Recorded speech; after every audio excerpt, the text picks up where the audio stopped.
Welcome to Jets Talk. My name is Ryan. I'll be your pilot. If you're new here, hit that subscribe button. If you've been here before, welcome back. I love having you here. Boys and girls, we are recapping the 5 biggest takeaways from yesterday's game against the Giants for like 58 minutes. That was a stinker of a game.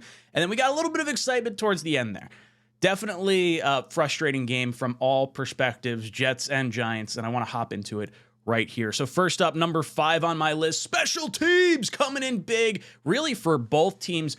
And, in different ways. Zuerlein 2 for 2 on his field goals. Obviously, he got the game-tying field goal before time expired, and then also had, or I guess as time expired, and then had the game winner in overtime. Morstead had 11 punts, had 3 inside the 5. This guy was absolutely the team MVP for today. It was incredible how deep he pinned the Giants on a consistent basis. He had 3 punts inside the 5-yard line. He gave not a press conference, what's it called? An interview at the end of the game, and he was a little more emotional about it. He's really happy to be a New York Jet, and he's back here. And it seems like he feels like the coaches support him, and they clearly relied on him heavily yesterday. I really like Thomas Morstead. He's been an absolute asset for us. And I think it's really cool to hear him say, hey, the defense and the coaching staff tells me, don't worry about getting it inside the 20. Get it inside the 5 or the 10. Like, go for it. Just gun for it. Because if you, worst case scenario, you get a touchback and our defense is so good, it's not going to matter that they got to drive down the field 75 yards. So go for it. The guy's been responsible basically for our 2 safeties for this year for pinning our defense or pinning the opposing team's offense in position for our defense to kind of scoop up those extra points. So really, really loved what we've gotten out of the special teams unit overall on the season. There was a combined 24 punts in yesterday's game between the Jets and Giants. Just miserable. I looked at it and I've never seen anything like this, but Morstead had 529 yards worth of punts.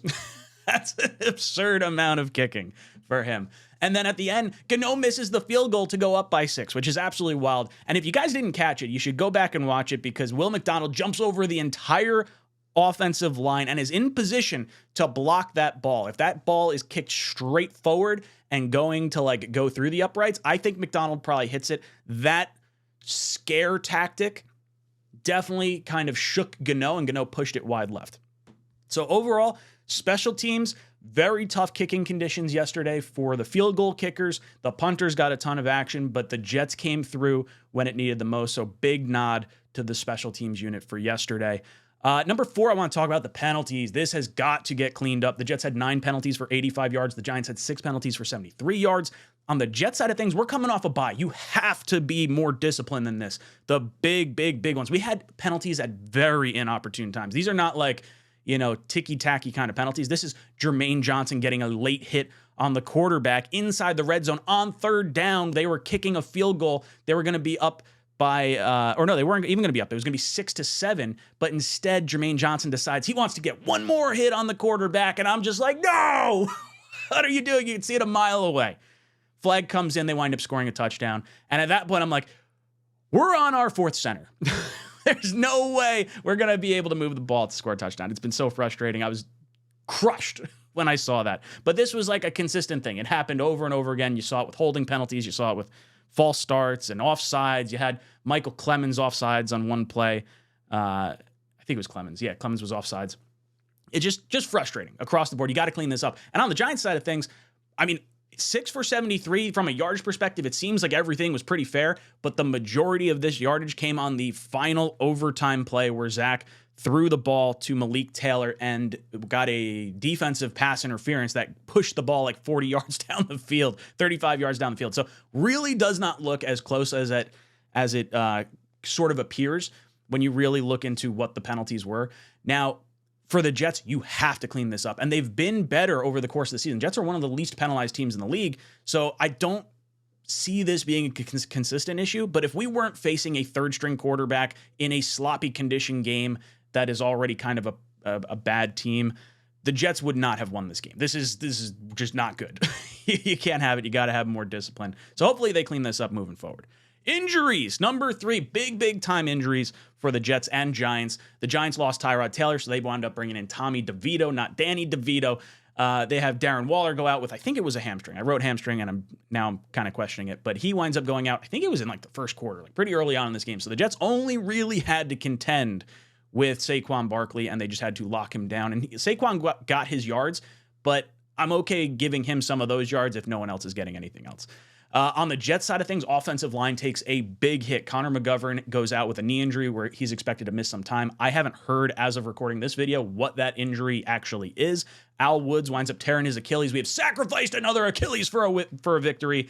This sucks. Guy was having a really good season. This could be a career ender for him. I believe he's 36 or 37 years old. So definitely concerning from an age perspective for Al Woods. Wes Schweitzer winds up hurting his calf. Hopefully everything winds up being all right with him. I think he got carted off the field as well.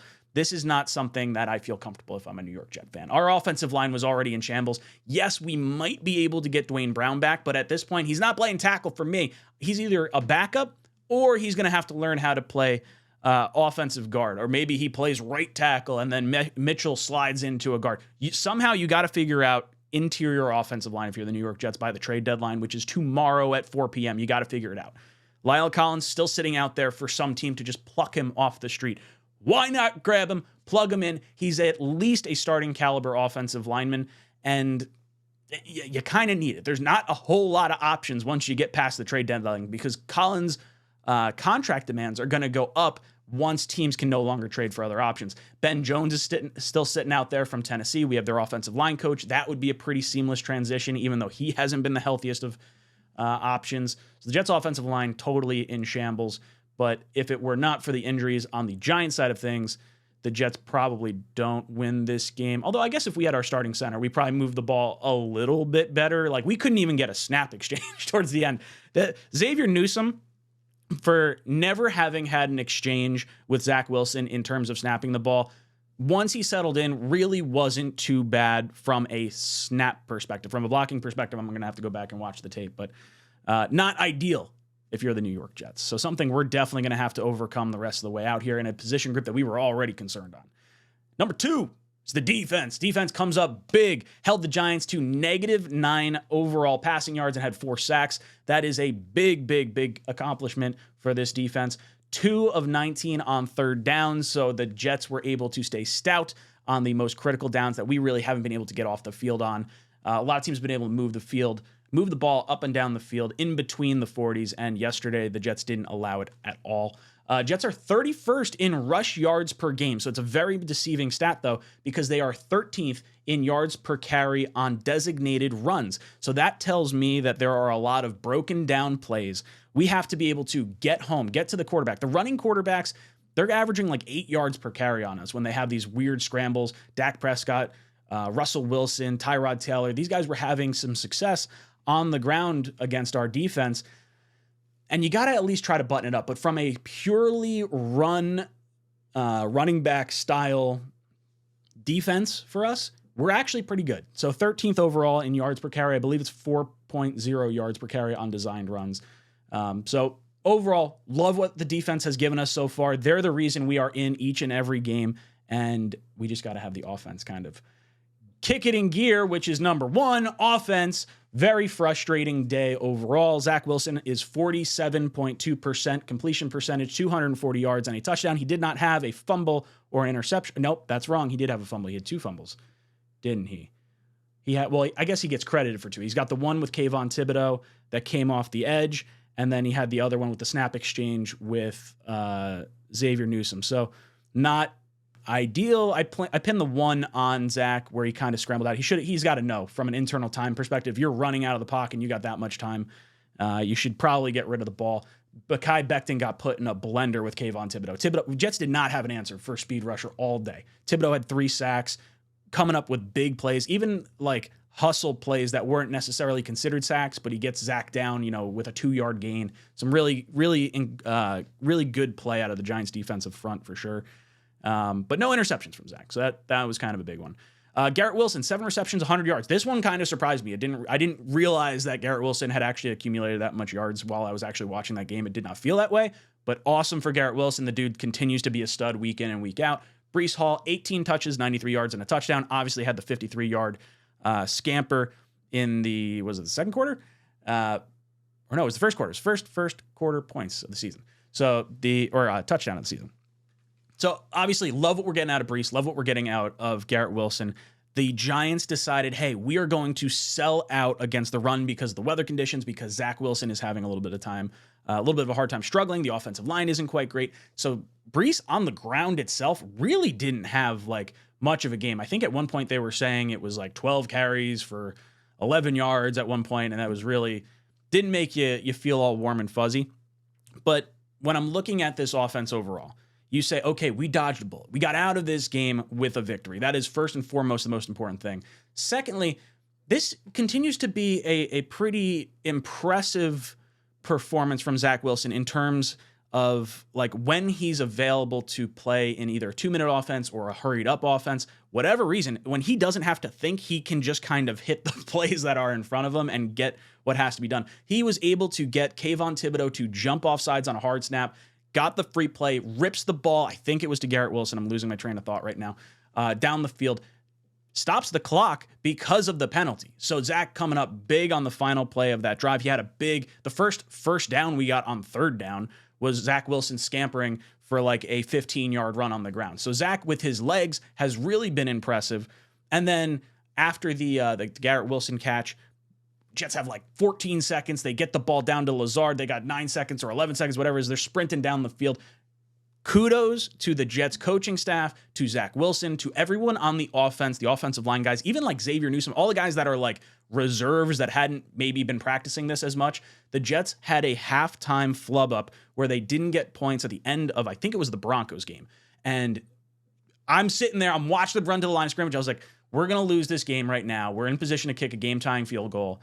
And it's because we didn't run out of bounds. We didn't throw a play that was like, stop the clock quick. No, we couldn't get the ball snapped and spike it. But no, to my surprise, 1 second left on the clock. 1 second left on the clock. Super surprised, super excited. As soon as that happened, I was like, all right, Zerline's got this. We're going to overtime. Jets are going to, at worst, tie this game because the Giants are not getting anything moving on their offensive side of the ball. Jets wind up holding the Giants to 3 and out, and then they get down the field by way of pass interference. And then on first down, the Jets kick the game-winning field goal. Absolutely the right move to make because you were down to your fourth center. The Jets had already lost Connor McGovern. You lost Tittman a game or two before, so you were without your reserve center that you drafted this year in the second round.